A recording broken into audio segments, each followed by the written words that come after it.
What's up, everybody? Hi. Hi. So welcome. This is the new Community Talks podcast. I'm Aaliyah. My pronouns are she, they, and I'm one of the community advocacy co-coordinators for KABA. Hi, I am Miguel, pronouns he, him, his, and I am also one of the community advocacy co-coordinators for KABA. What's up, y'all? I'm Jonathan. My pronouns are he, him, his, and I'm one of the community interns. Hi, what's up? My name's Cody with a K, and I'm your last community intern. The last one. The last one ever. So this format of Community Talks is a little bit different. If y'all know previously, Community Talks usually are kind of like a tiny general meeting. But since our schedules don't really work this quarter, we are changing it to a podcast. Does anybody want to state what community stands for, interns? Interns. Oh man! All No, right, both I guess y'all I'll at the go. same time. All right. So, both of us. Yeah, ready? Three, Yeah, two, two, one. Knowing ourselves more, me understanding new issues through you. Period. So yeah, if you guys didn't Period. know, that's what community stands for. So, hey, try to remember. Yeah. Well, we have to try to remember. No, not for us, for them. Yeah. So we're not really sure like what the future of community talks are. Hopefully we can bring out general members again. But in the meantime, feel free to fill out our Google form, ask us questions so that y'all can still be part of this conversation. So our podcast is going to be about the politics of PACN. If you don't know, PACN is KABA's Philippine Ex-American Culture Night. This year's is May 1st, 2020, save the date. Yeah. Please come out. Yeah. And so we're kind of going to go into the history of PACN and where it started and where we are now. We wanted to bring up this conversation just because we feel like a lot of general members don't really know or aren't super aware of where PACN and where really like KABA started. There's a lot of history.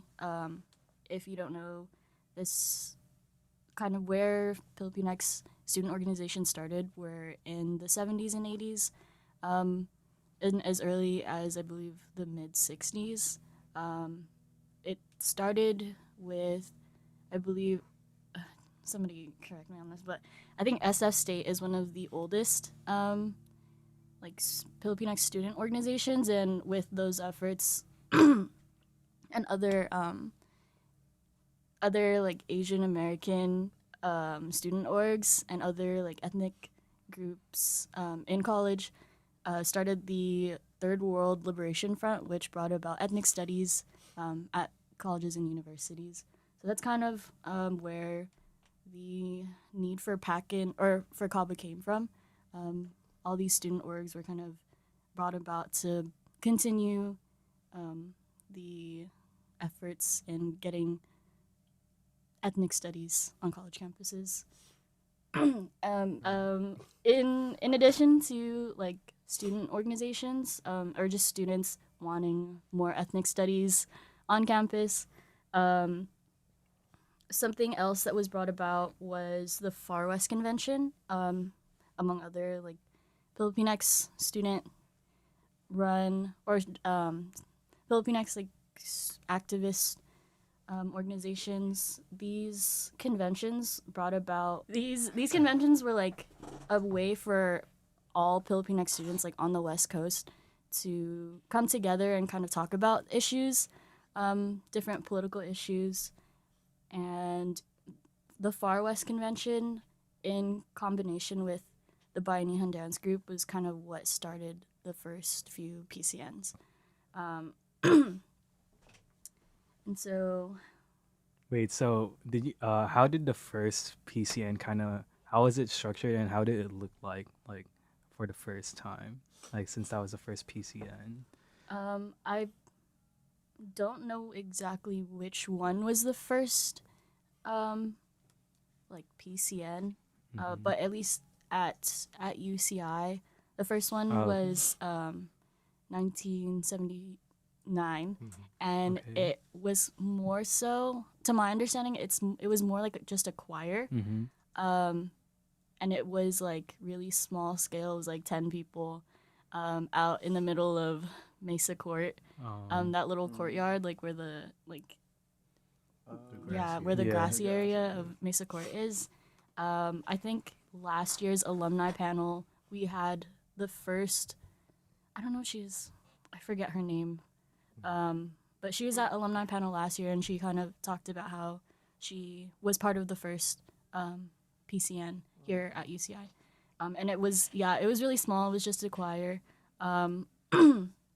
But I don't, I think even as early as that, PCNs were still like, the main part was like a skit, or even then it was just like focusing on the dance aspect. Because with Bai Nihon, I don't think they really had like skits in their performances. It was just showing off, the dances of the Philippines. Wait, so really the first week ever was like choir, right? I think so. I might be getting things mixed up, but I think that Yeah. was what the alumni that we had last year. I think that's what she said. Yeah, choir. Yeah, choir. Yeah. Shout out Kat. Yeah. And And Radley. Yeah. 41 years later. yeah, so the fact that like Kaba or PACN has been around for so long, I think that a lot of general members don't really understand, or don't, they kind of take that history for granted. I think that like we don't really think about the history of what PACN is, or what Kaba is, when we're out there, dancing. But I think it's important that we have those conversations, kind of keeping with the idea of like no history, no self. At least being aware of our history and like where we've come from and where we are now.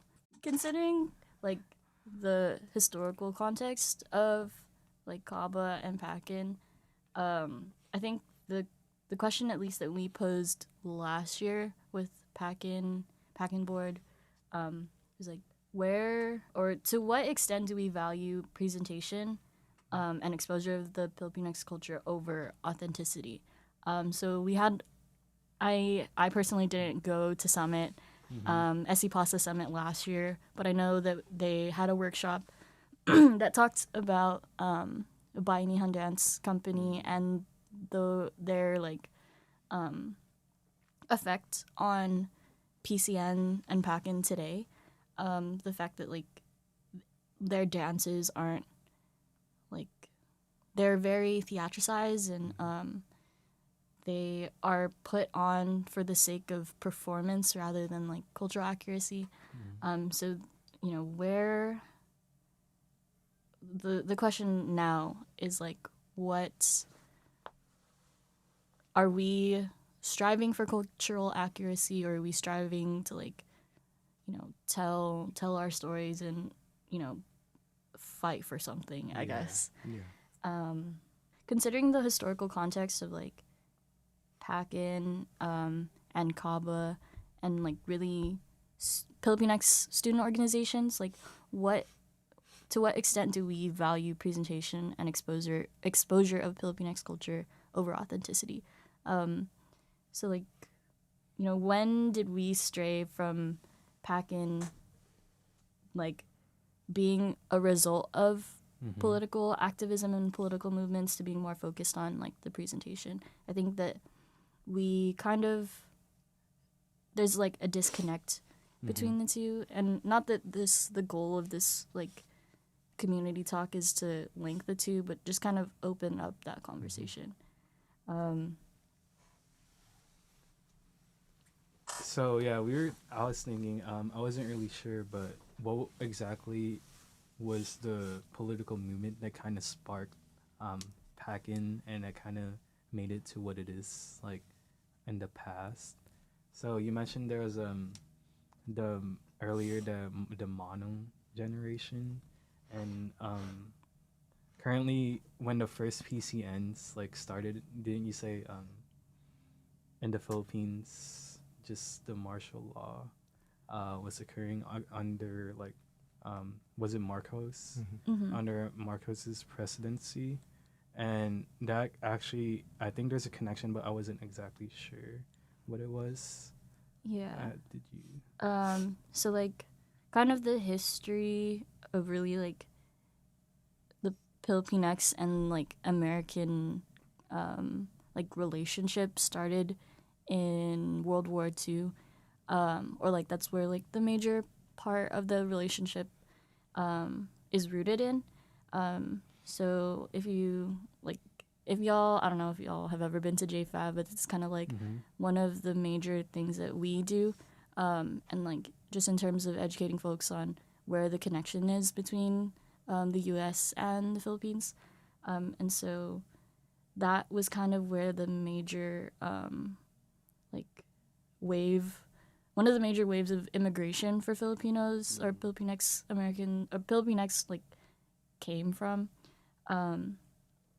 And then after that, it was overseas Filipino workers. So like the Monong generation, they this was like the 50s and 60s. They were out, working in the fields, and that brought about the United Farm Workers movement.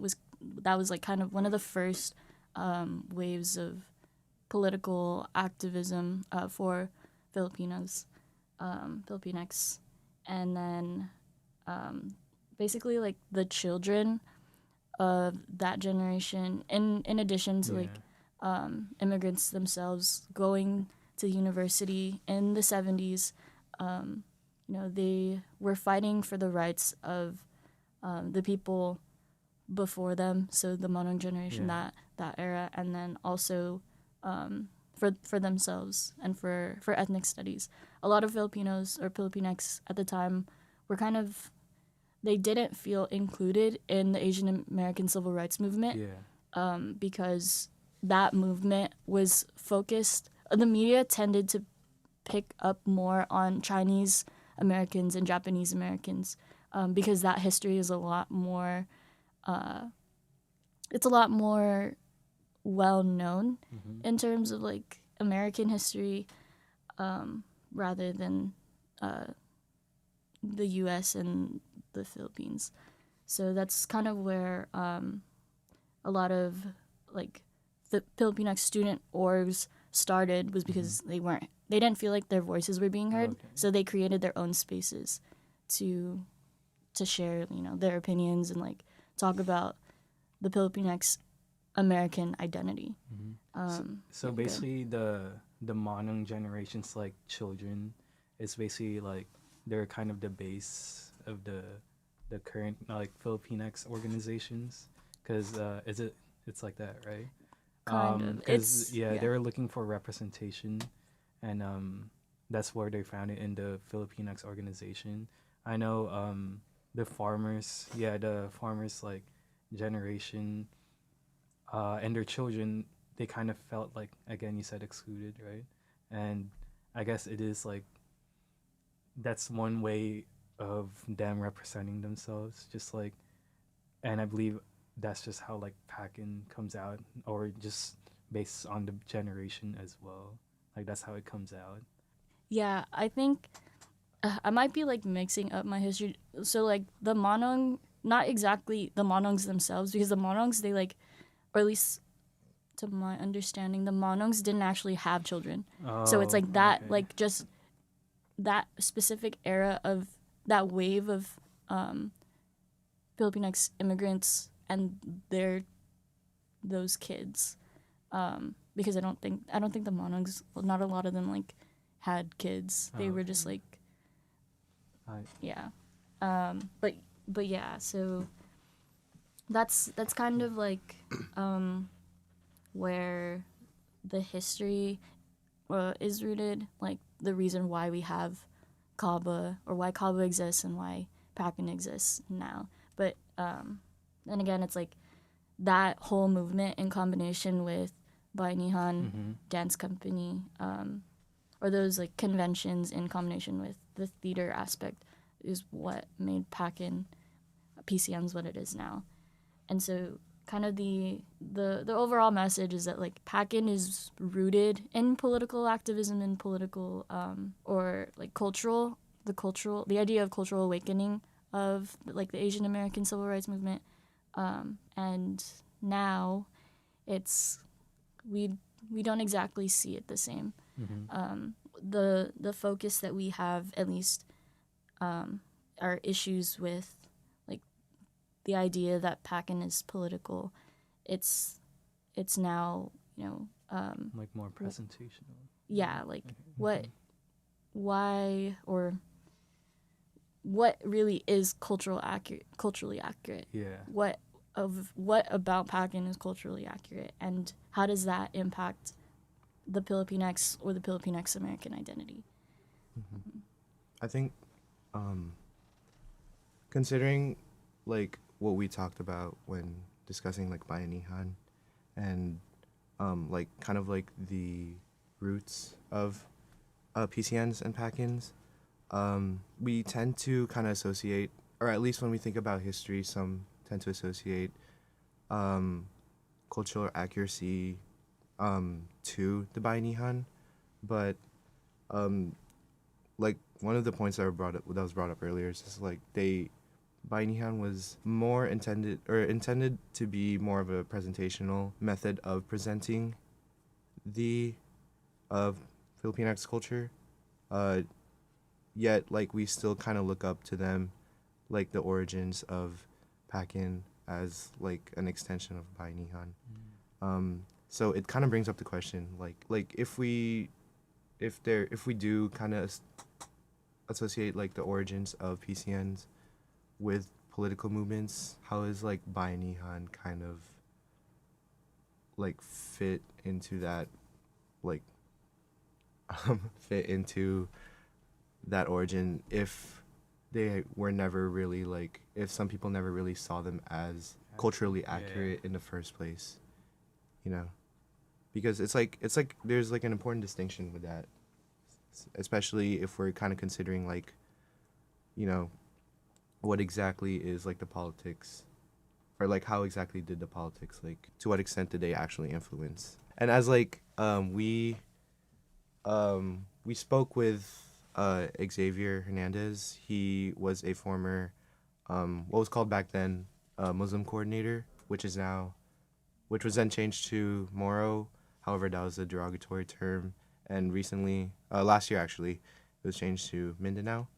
um, Yeah. he used to be that coordinator, and then he was former PACN president, or sorry, KABA president. My apologies. And the year after, he was a skid coordinator. And he has done a substantial amount of research into the history of PCNs and its political upbringings, as well as a whole ton of research on sort of like the history behind PCNs and like Bainihan and such. And he brought up a point where he says that there tends to be an romanticization of the political movements of the 70s and 80s, and saying that people tend to, you know, like kind of like attribute like the PCN's upbringings to political movements like way too much, or that it's not necessarily as like political as they um originally thought. And I don't know, like what were what did y'all think about that? Like just like bringing up the old other question too, like is it as political as um it seems? Okay. So yeah, the question basically is just like, to how much confidence do we have in saying that PACN is actually rooted in political efforts or political movements, considering this history and some of the notes that Xavier had mentioned. So just like open up that to the floor. Yeah, so like based on that, I guess with the two like facts that you just mentioned, I guess PACN, like you said, it was over romanticized, and how Bayanihan wasn't exactly like culturally accurate. I guess I would say that it wasn't really, it's not really political in some way, but at the same time, that's not bad, because at the same time, it's not bad that it's a presentational kind of, it's more presentational than political, because it's actually better to appreciate the the cultural, like the PACN like cultural night, as like a presentational instead of a political. It's something to be appreciated as, you know, something nice, something creative, something traditional, instead of just looking at it as like a political thing. I think it's actually better that it's seen as a cultural, I mean, as a presentational kind of act instead of a political one. And that's not to say that like PACNs and PCNs can't still be political, and while being like made to be a presentation. I think it's like it's not all too uncommon for like any sort of work of art, just kind of like to bring it to like a general standpoint or general viewpoint, that a lot of like pieces of work are like meant to be presentational but also still have like a deeper meaning to it, you know? Yeah. So while it may have been focused or like rooted in presentation and performance, like it's still like a space for them back then and for us now to like utilize it as a space for to get our voices out there, whether it be a political opinion or just like a story to get people thinking. Yeah, when Xavier was kind of talking about how often we kind of romanticize the idea of politics in the 70s and 80s, that one hit, because that was kind of like the whole point of like our conversation, or at least the reason why I wanted to bring up this idea. Not that it shot me down, but it kind of just gave me another perspective on where we could take this conversation, because I was really interested in learning more about that history and like, you know, how is that, what impact did that history have on Kaba and on PACN? Like, it's just that with Kaba, it's like nobody really tells you that information. You have to go out and like search for it for yourself. Or like with the reason why I was interested in this topic is because I think it was Asian M55, which is like Asian Americans in the media, and there is a group, Visual Communications. They like did a lot of work in, I believe, the 70s and 80s, like recording different groups of Asian Americans, and like that history. And one of the videos was actually about PCNs, and like why students are doing it, why it's such a big thing for, you know, Filipinx Americans, or Filipinx like in the university and college.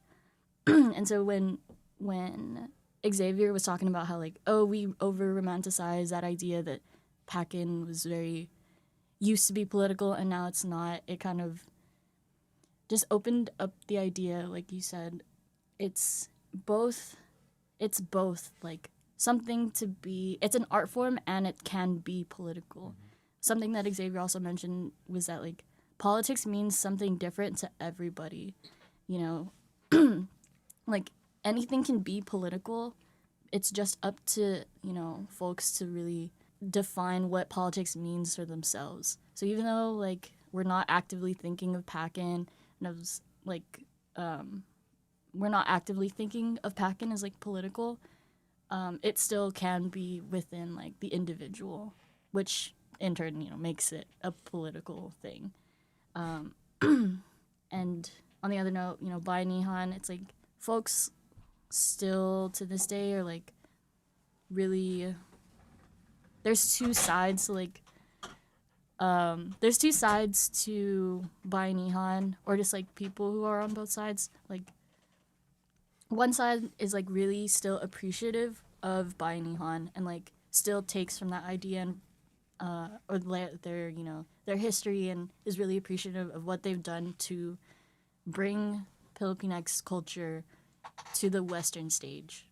And like I don't remember what school I saw it, but it was like on my explore page on Instagram, and there's like clubs that are still teaching about Bayanihan as like a positive thing. So like, you know, recognizing that history and being just appreciative that they were able to take, you know, dances and things from, you know, parts of the Philippines and put it on a stage for everybody to appreciate.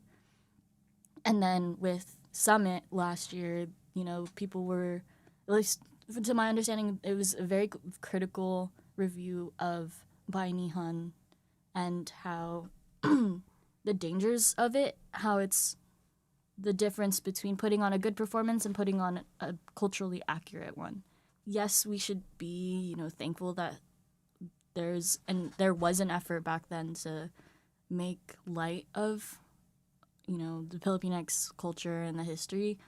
But it's like, but now the conversation is, it's not culturally accurate, and the thing is like it never was culturally accurate, right? Because with ethnography, it's like taking they went out and did their research and asked, you know, these tribes or, you know, people like in rural areas to do these dances and to perform it, and it's like whatever you ask them to do, like that might not even be what it actually is. Like the way that they perform it for the people who, you know, were doing the research, like that might be different from the way that it's actually performed, because even then they're still putting on a performance.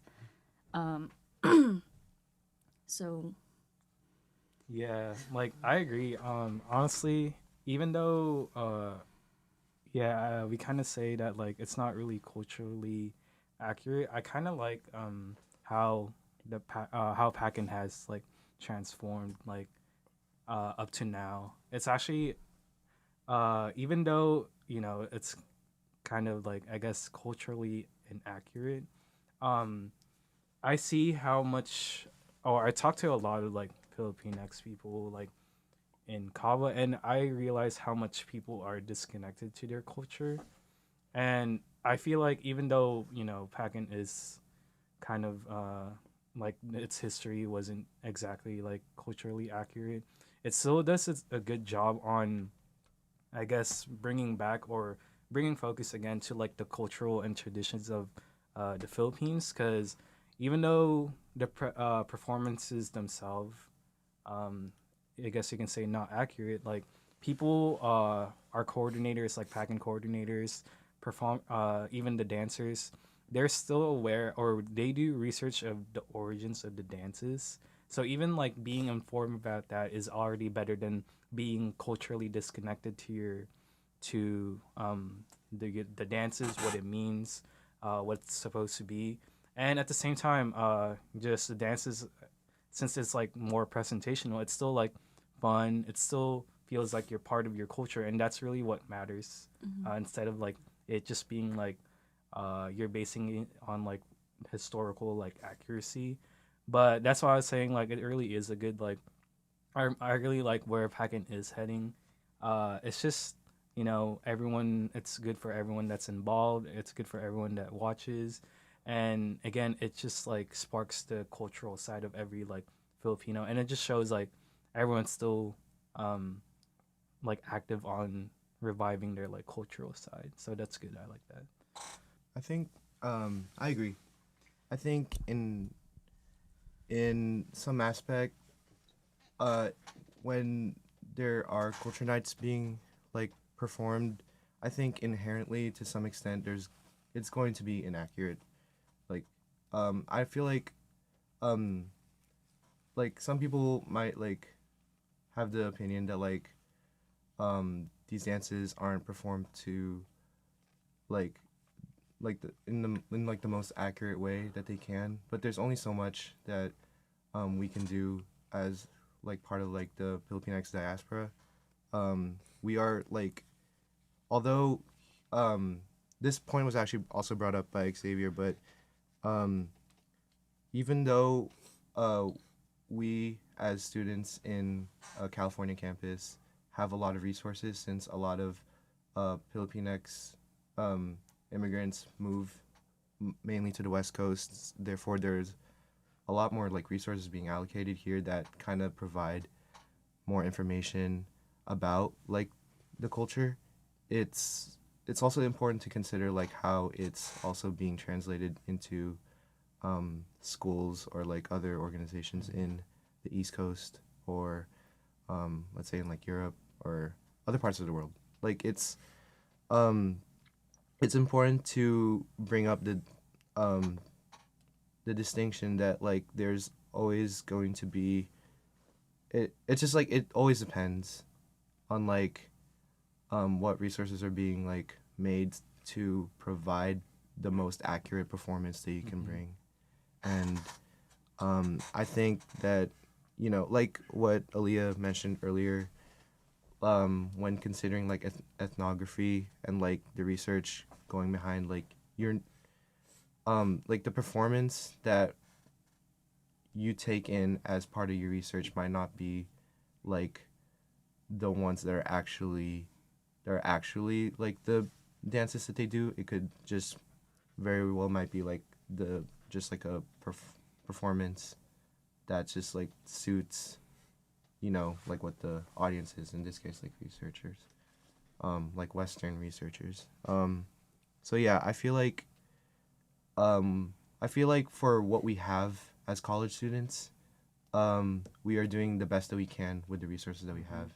And although it is important to bring up like this question of cultural accuracy, I think it's I agree with Cody, like what we have now is the best that we can do, and it's important to, you know, be appreciative of that we are trying our best to you know, get in touch with our culture in the ways that we can, and that we are broadcasting it to an audience to show that just to get them to appreciate, like, even though it might not be the most accurate, it's a kind of a look into our culture and like what we have to offer, like considering the limitations that we have. Yeah, and like, as, for me personally, and this kind of like goes into what we're going to be talking about next, but for me personally, I wasn't that involved in Kaba prior to this year, and I watched PACN for the first time, or like my first like PCN in general, like last year for PACN, I believe 40, right? Mm-hmm. Yeah, PACN 40, and like before like PACN, before Kaba, like the only exposure I had to Filipinx culture was like in what, middle school, high school, where it's like a multicultural assembly, and they did Tinikling. Yeah, but like to Nix. Okay, to Nix. Shout out QOC. But what's it called? Like I saw it for like 1 or 2 years. Like I don't like it's been a while, so I don't remember exactly like how it played out. But like for a few years, like it just stopped. Like people didn't continue like making like making the teams or like the performances for those assemblies. So like for some years, like Filipinx culture was just not represented in those years. But bringing it back, like watching like PACN for the first time, it's like a lot more than just Tinix. There's so many other like just there's just so much being represented in PACN. It's like how do I say this? From someone who is rather I consider myself to be very Americanized and to not like to be rather disconnected from my culture. It's really nice to have those opportunities to like see what like Filipinx culture like has come from, and like how we are seeing it today, like that it's still alive, and that there's still like representation of Filipinx cultures from the different regions like still being alive today. So Yeah, you don't really get like an outlet to kind of experience that, you know, no, like not at all. that's why it's like, you know, it just goes back to like the importance of having these culture nights, and yeah, so good. Yeah. That's a good point. Yeah. I think it's really interesting how you bring up, like for folks who have like this is their only for some people this is their only like outlet. This is like the first time that folks are really getting involved in their culture, and this is even though like we're on the West Coast, we have a little bit more resources in terms of doing research and like things like that. For some, this is still like their first time really getting invested in their culture outside of their homes. Like that's how it was for me, as well. Like I'm from Sacramento, and the pocket of Sacramento that I'm from is like pretty diverse. I'd like to pull out this card, but Sacktown. SAG Sorry. 916. It's like one of the high school that I went to is like the most, or at one point it was one of the most diverse high schools in America. So it's like the Philippines like student org there. Like we had a multicultural rally and we would do Tinix, but it was like shitty and like it was like, why would I be proud of something that like they can't eat, they like trip all the time, like they're like not on beat, and it's like and I didn't have that connection to my culture outside of like my home. I'm third generation, so like I don't speak any Filipino language. Like either of my parents or their family's dialects, like I don't understand it. So it's like when I came to KOMMU, when I came to do PACN, or when I came to UCI, I was like, this is it. This is like, oh my god, people are doing this, And it's like, I was on board my second year for PACN, and it's like when we had that conversation about cultural accuracy, it was like something that I was like, is this really an issue? Like we're students, like we don't have the resources, and it's like we are trying our best, to put on a show. Not only that's like something that has the cultural aspect, but it's like it's just so uniquely Filipino or Filipinx that like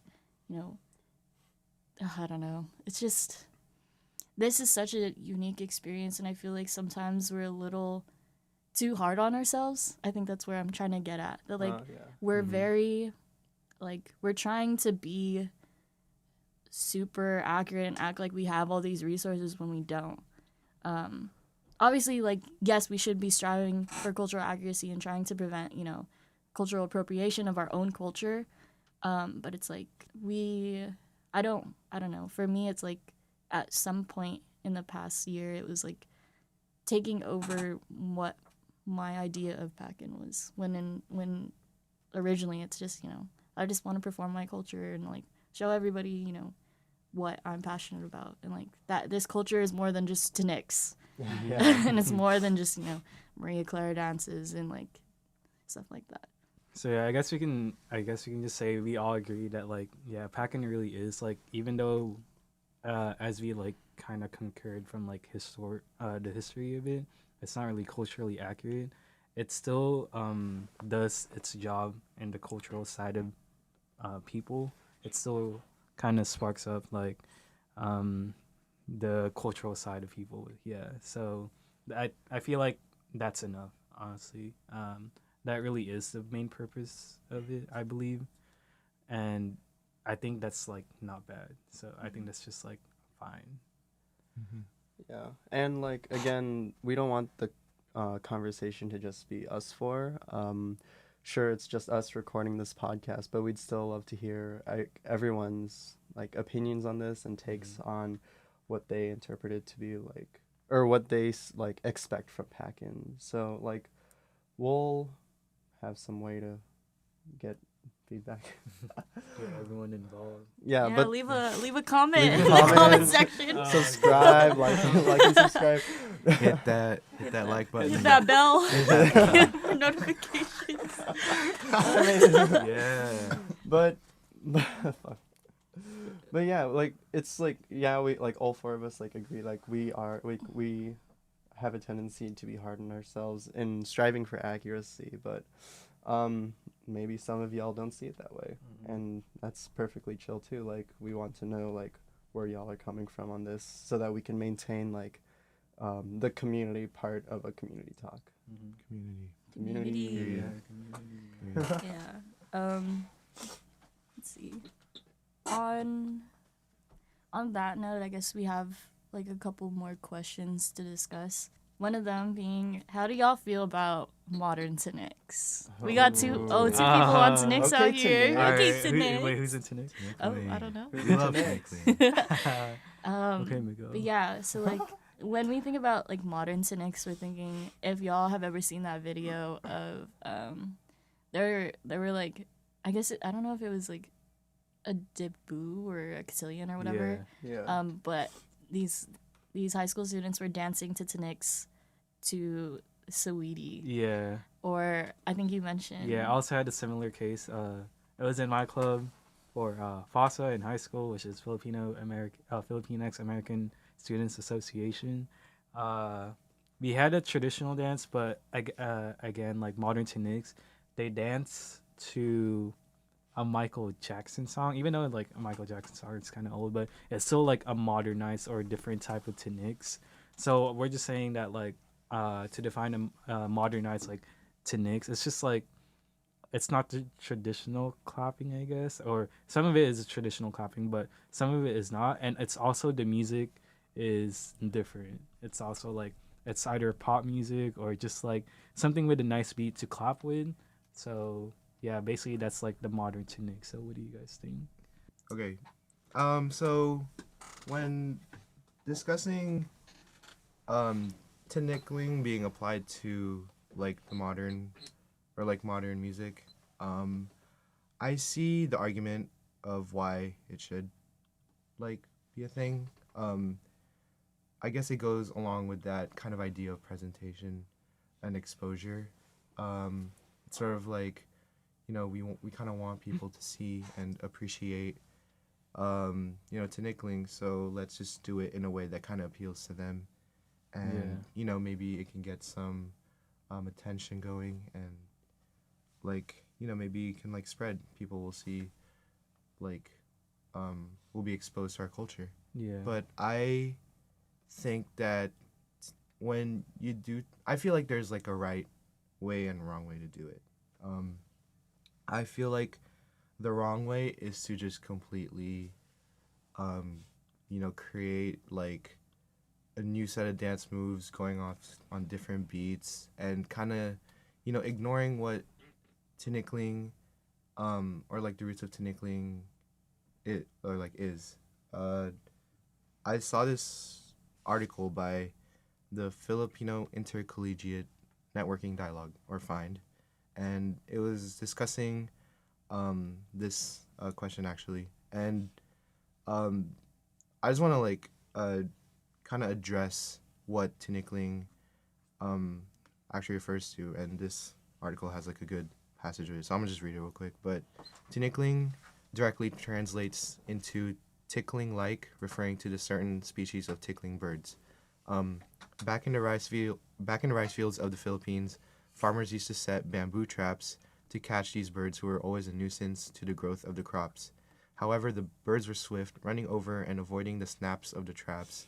The quick clapping of the bamboo sticks and equally quick but graceful movements of the dancers are meant to imitate these birds in the traps and be reminiscent of the beautiful simplicity of farm life in the Philippines. I think it's important to consider that when doing, or when kind of recreating the dances of, or like when recreating like tinikling dances, because it kind of goes back to that idea of cultural accuracy as well. Like, you know, this is what tinikling is. Like, this is what it's rooted in. This is what it's based off of.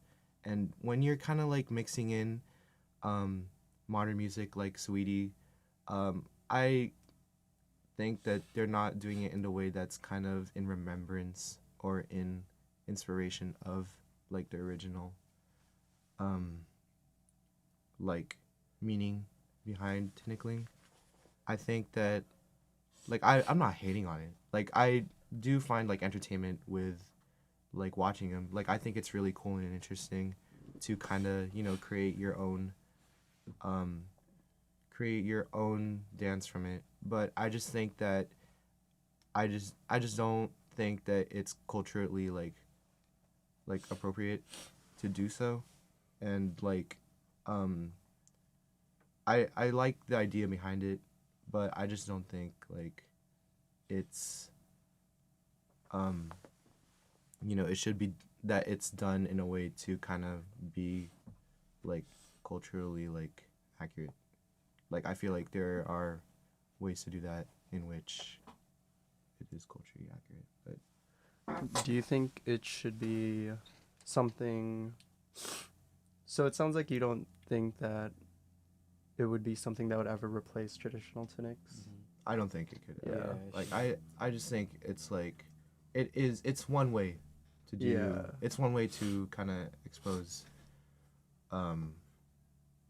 or like not expose but like present to Nickeling to Yeah. a broader audience. Because Yeah. I know like how like I feel like in a way it's kind of seen as like commodifying it to like the audience, like it's using it as like, you know, this is what the people consume. Like Mhm.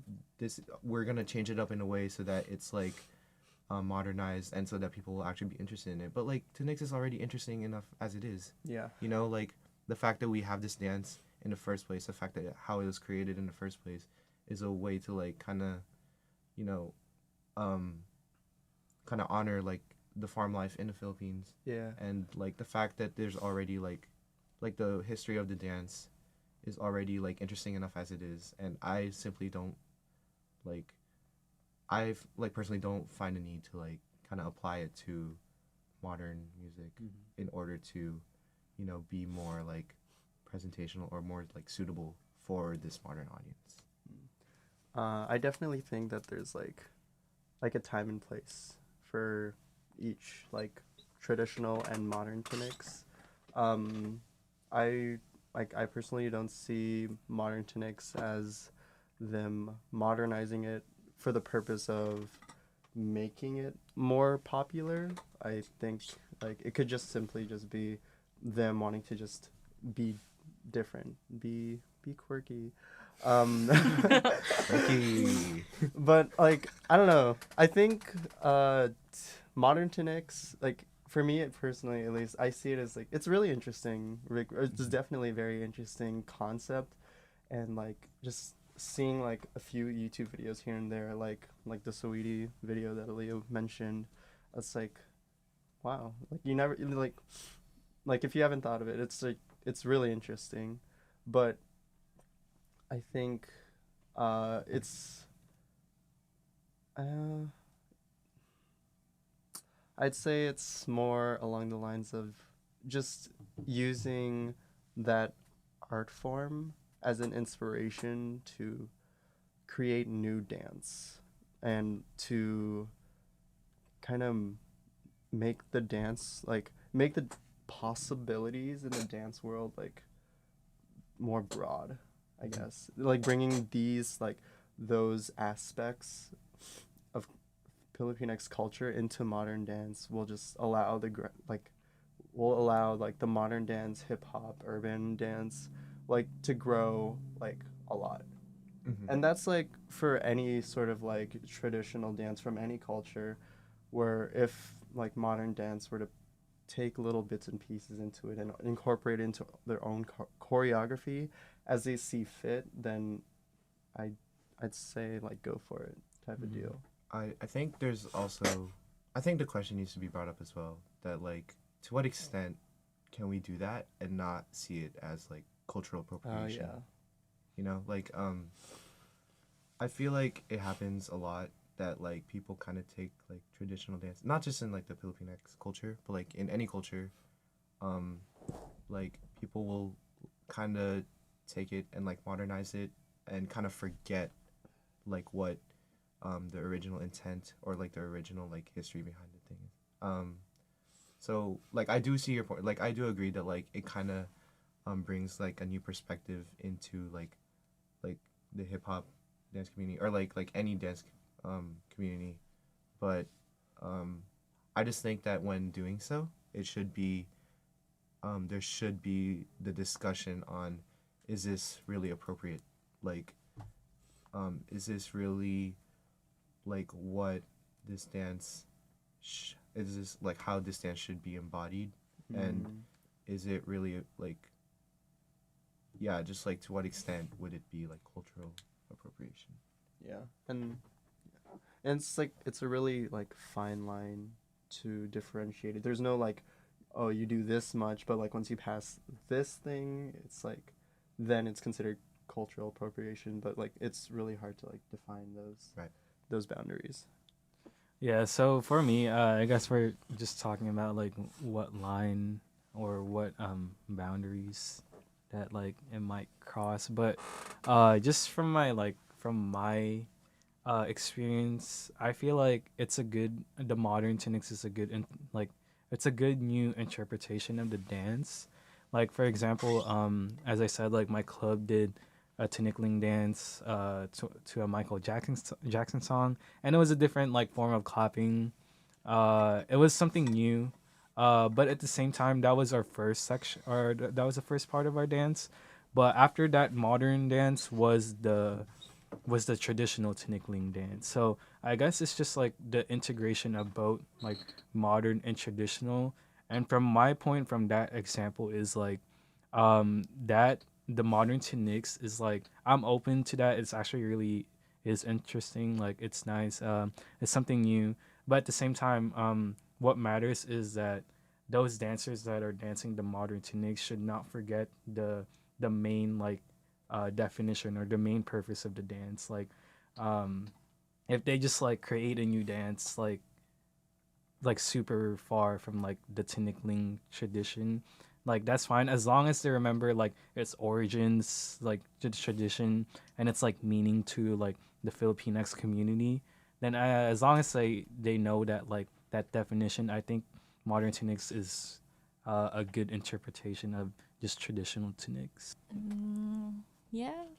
Uh, I, for me, like since my really only major exposure to the culture or to Filipinx culture is like through PACN and Kaba, like I'm like Cody said, I'm like for modern cynics, but like again, we shouldn't forget where we came from and that history.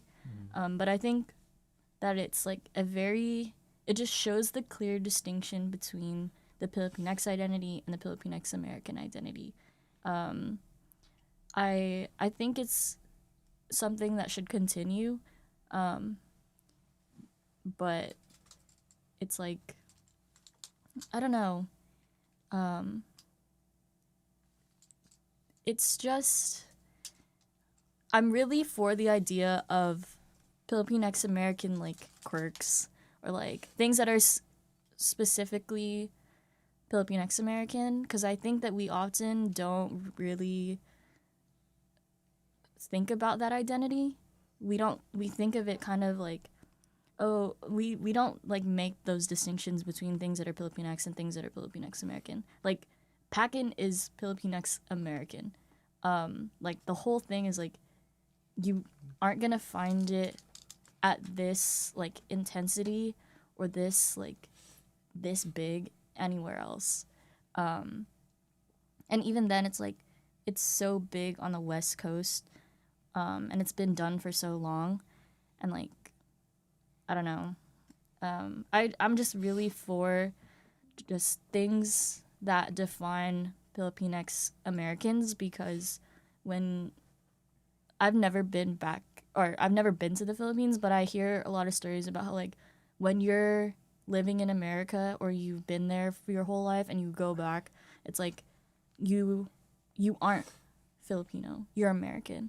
And like there should be things that are, that define Filipinx American identity, because when you go back to the Philippines, it's like you're torn between your two like identities. You're not completely Filipino and you're not completely American when you are in the States, but it's like so what are we? What am I? You know what I'm saying? What are we? I'm cool with it. I think it's like interesting just to see where people take Tinnix, and it's not even just like Tinnix, even other dances or other like first like suites.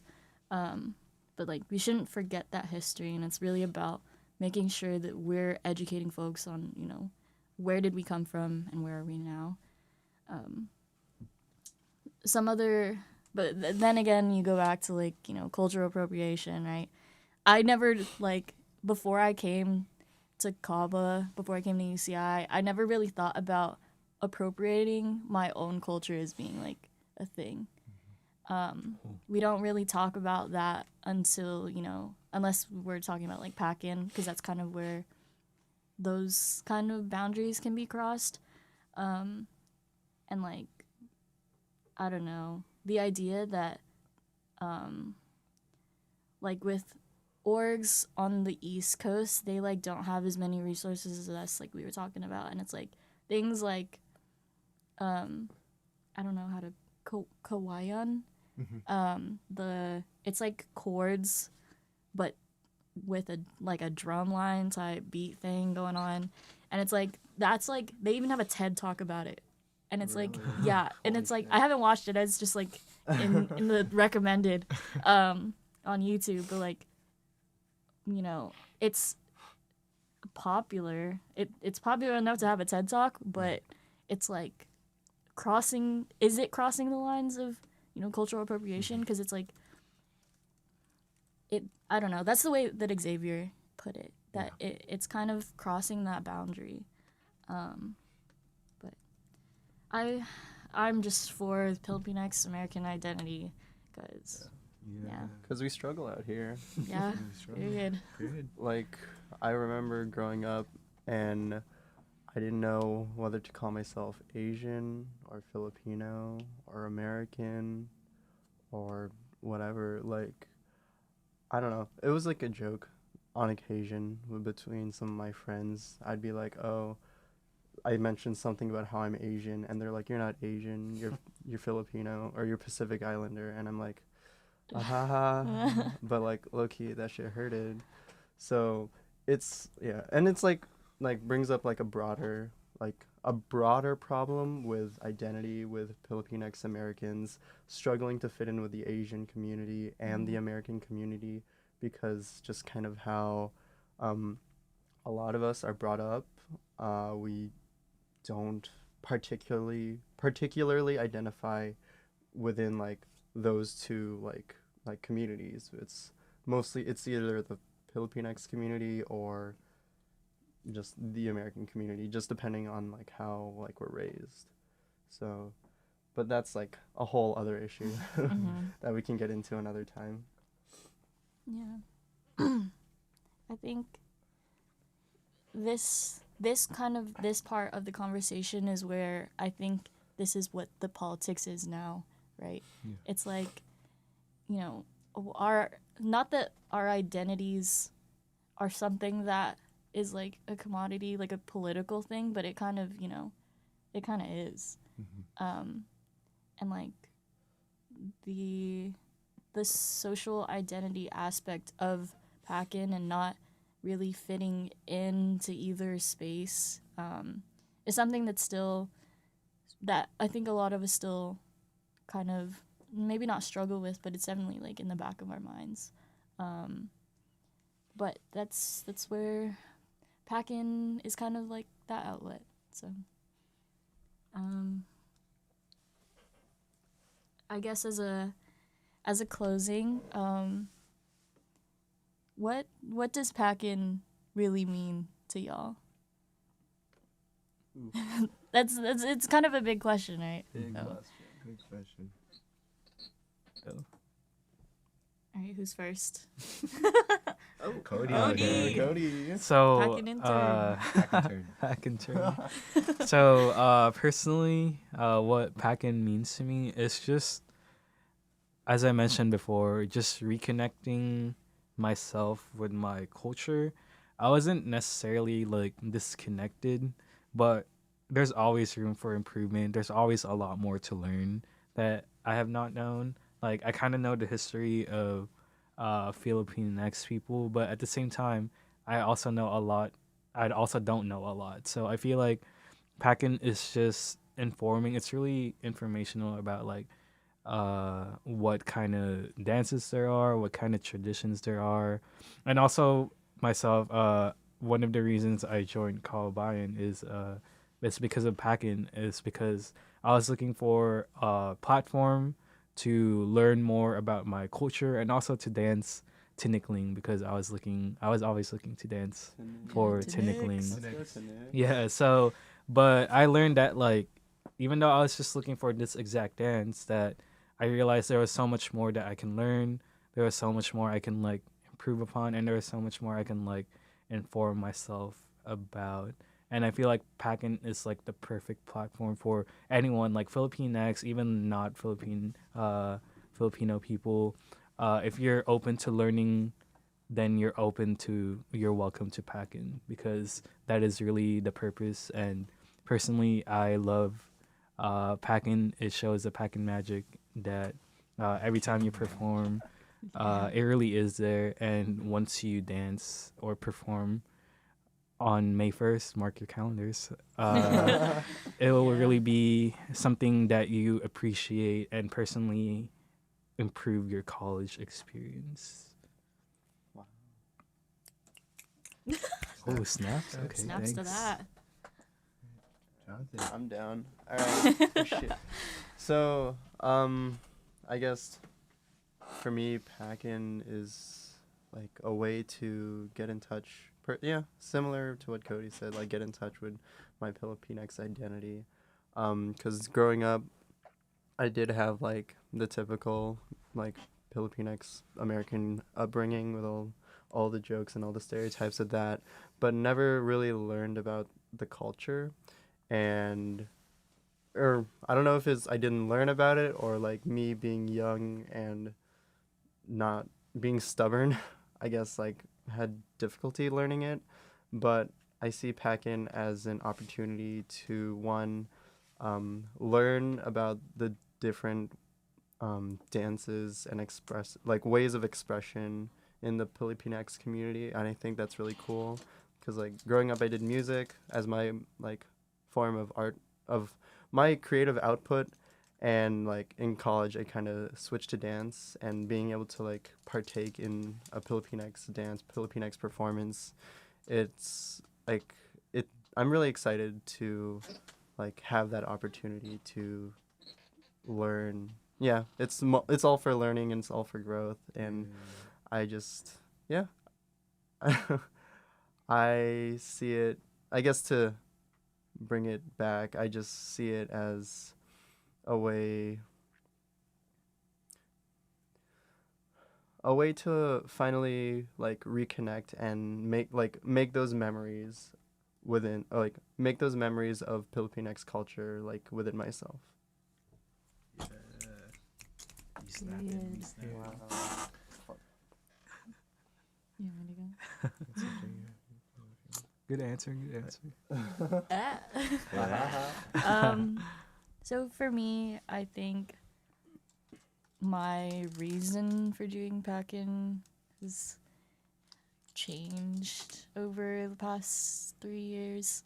At first, it was kind of a way for me to have another creative outlet. In high school, I was in band, so stop.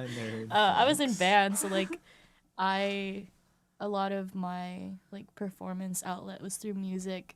And I had always wanted to dance. I'd always like wanted to be in color guard, but I never did it because I can't dance. But now here we are, and it was really like I wanted that creative outlet. I wanted to perform like on stage again. But as I've learned more about the culture, it's I want to do it because it's like something that means a lot to me. It's more than just dancing on stage. It's like learning the history and like the the community aspect of it, I guess. Just like being around people who want to do the same thing as you and are like passionate about it. And you know, whatever everybody else's reason is, like that's valid. But it's like for me, there's so much history and so much like expression and, you know, art that comes with PACN, and it's something that I personally really appreciate.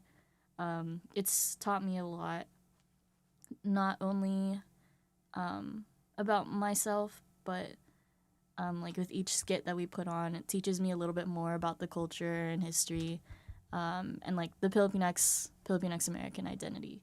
So PACN's like my baby. I love PACN. You love hacking. Yeah. Love hacking. You love hacking. Love that. All right, who's next? I'm just kidding. I'm just kidding. Interesting. I think for me, I've been giving it a lot of thought, and I was originally gonna say that like it was a way to like Cody and Jonathan said, like to reconnect with my culture, and in a way it is, because I grew up always like not sheltered, but I guess as like a typical like, you know, Filipinx like American, like because I'm part of like the 1.5 generation, and moving here from Philippines, I always kind of had, I don't want to say regrets, but I always felt like I kind of missed out on like what it actually means to grow up as a Filipino, like in the Philippines. And I thought that like, you know, like I by kind of teaching myself, like growing up I always like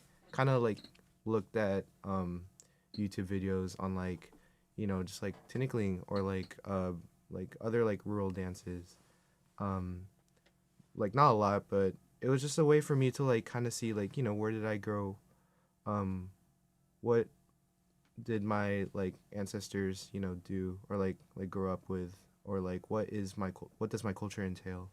But and I thought I was bringing that into PACN, and I to some extent that I did. However, I think now it was more of a, I see joining PACN as more of like a learning experience, kind of like I had never thought like that there would be so much diversity in like the dances, or in like the dances that are part of like the broader like Filipinx culture. Like I had always known about like tinikling, or like I had known about singkil, but I never knew about like, you know, like Cordillera, or like any of like the tribal dances, or like I just didn't know that you can like kind of split it up into different like sections. And I guess that was just part of me, like I just always felt that I should have like known this, or like this is something that like I felt like I had to know growing up. Like this is what it meant.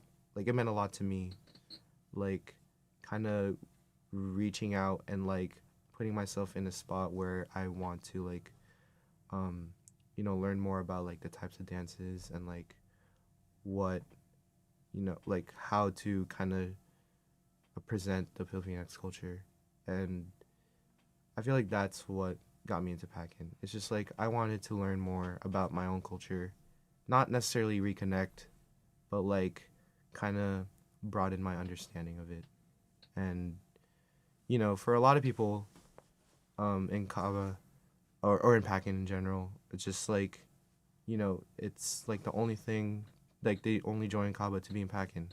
And like it kind of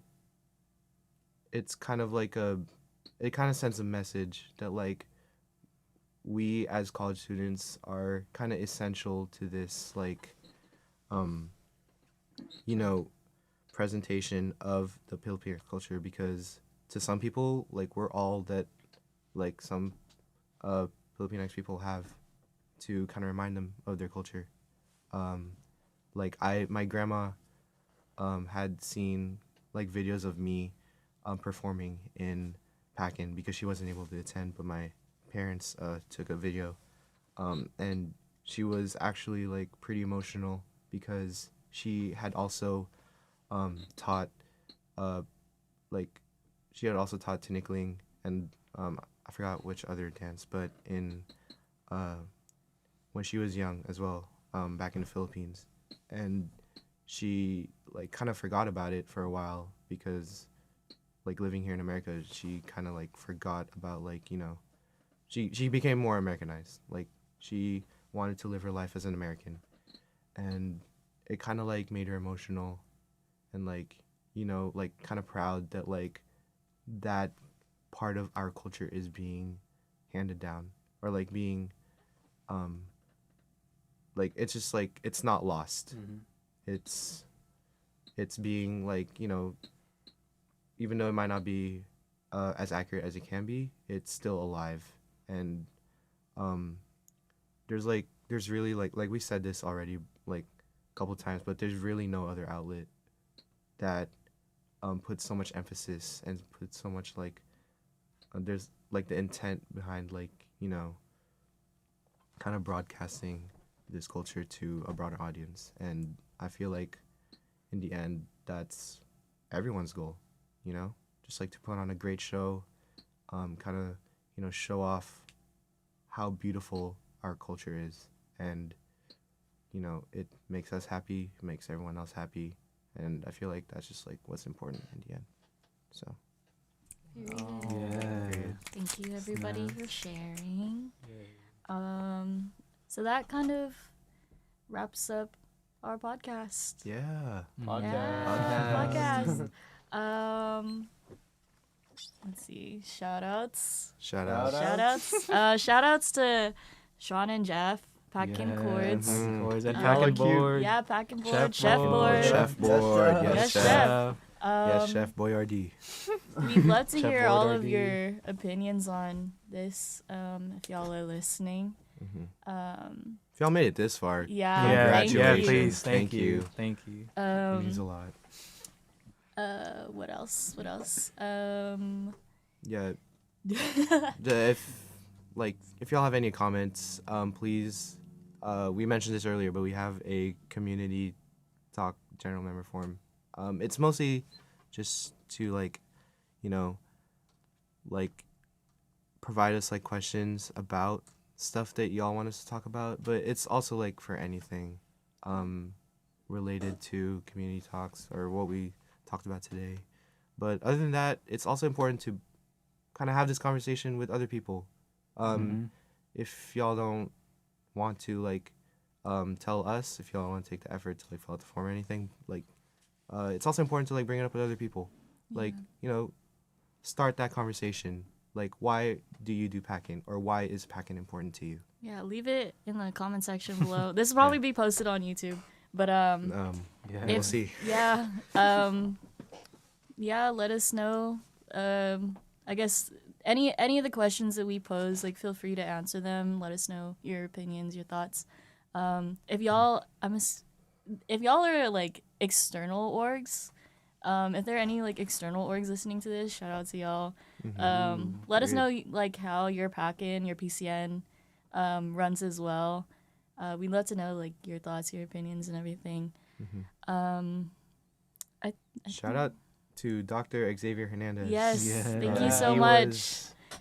was, crucial. Not crucial. Well, crucial. We'll Yeah. that's not the right word. He gave us like he gave us a different perspective on PACN, something that you can only get from like alumni. Right. We only have so much experience Yeah. between the four of us, so We really appreciate all the information and the resources that he has given us to as a part of the research process behind all this. But yeah, shout out to him. yes.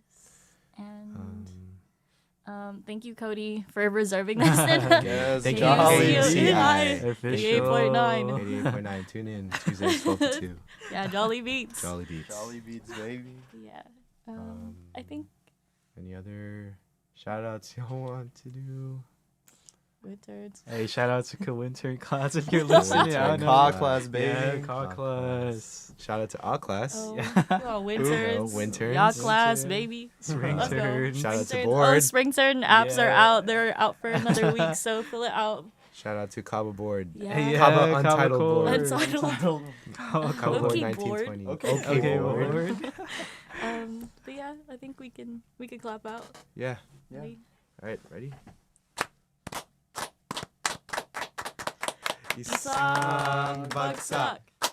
Woo! All right, Yeah, period. Thank you.